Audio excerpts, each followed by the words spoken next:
Monday morning, there was a note on my desk that you wanted to see me, Keys. For a minute, I wondered if it could be about Lola. It was worse. Outside your door was the last guy in the world I wanted to see.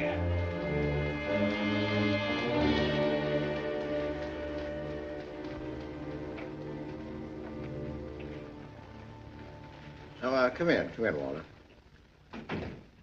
Hello, Keys. I want to ask you something. After all the years we've known each other, do you mind if I make a rather blunt statement? About what? About me. Walter, I'm a very great man. Yeah? This Dietrichson business. It's murder. And murders don't come any neater. As fancy a piece of homicide as anybody ever ran into. Smart, tricky, almost perfect. But I think Papa has it all figured out.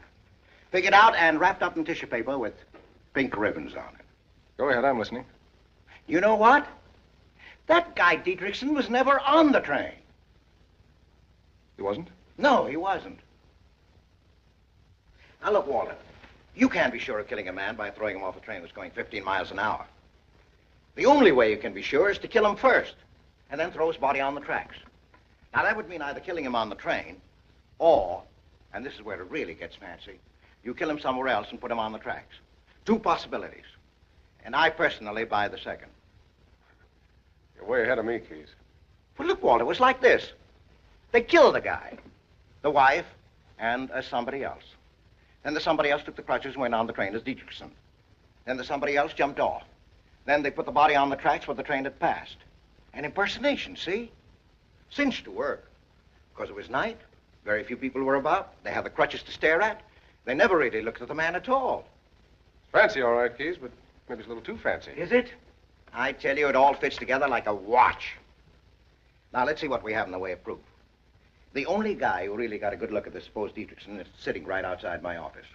I took the trouble to bring him down here from Oregon. Come here, Mr. Jackson. Yes, sir, Mr. Keys. These are fine cigars you smoke. 2 for a quarter. That's what I said. Well, did you study those photographs? Yes, indeed. I studied them thoroughly, very thoroughly. Have you made up your mind? Mr. Keys, I'm a Medford man, Medford, Oregon. Up in Medford, we take our time making up our mind. Well, we're not in Medford now. We're in a hurry. Let's have it. Are these photographs of the late Mr. Dietrichson? Yes? Then my answer is no. What do you mean, no? I mean, this is not the man that was on the train. Will you swear to that? Mr. Keys, I'm a Medford man, Medford, Oregon. If I say it, I mean it. If I mean it, of course, I'll swear it. Hey, well, Walter, there's your proof. Oh, this is Mr. Neff, one of our salesmen. Oh, pleased to meet you, Mr. Neff. Pleased indeed. How are you? Very fine, thank you. Never was better. Sit down, Mr. Jackson.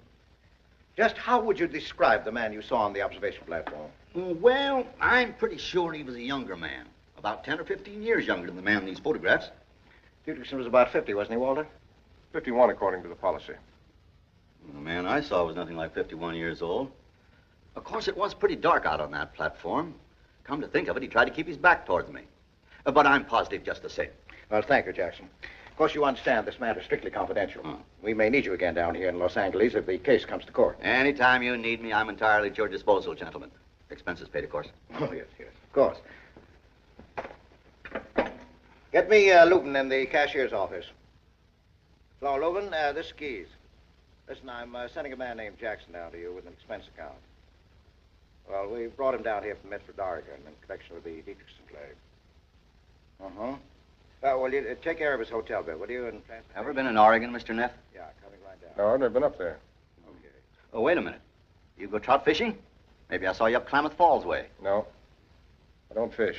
Never been fishing, Mr. Neff. Neff. It's the name. There's a family of Neffs in Corvallis. Thank you, Lou. No relation. Well, let me see. This man's an automobile dealer in Corvallis. A very reputable man, too, I'm told. All right, Mr. Jackson. Suppose you go down to the cashier's office, room 27 on the 11th floor. He'll take care of your expense account and your ticket for the train tonight. Oh, tonight? Tomorrow morning would suit me better. There's a very good osteopath in town I'd like to see before I leave. Osteopath? Well, just don't put her on the expense account. Huh? Well, goodbye, gentlemen. It's been a pleasure. Goodbye.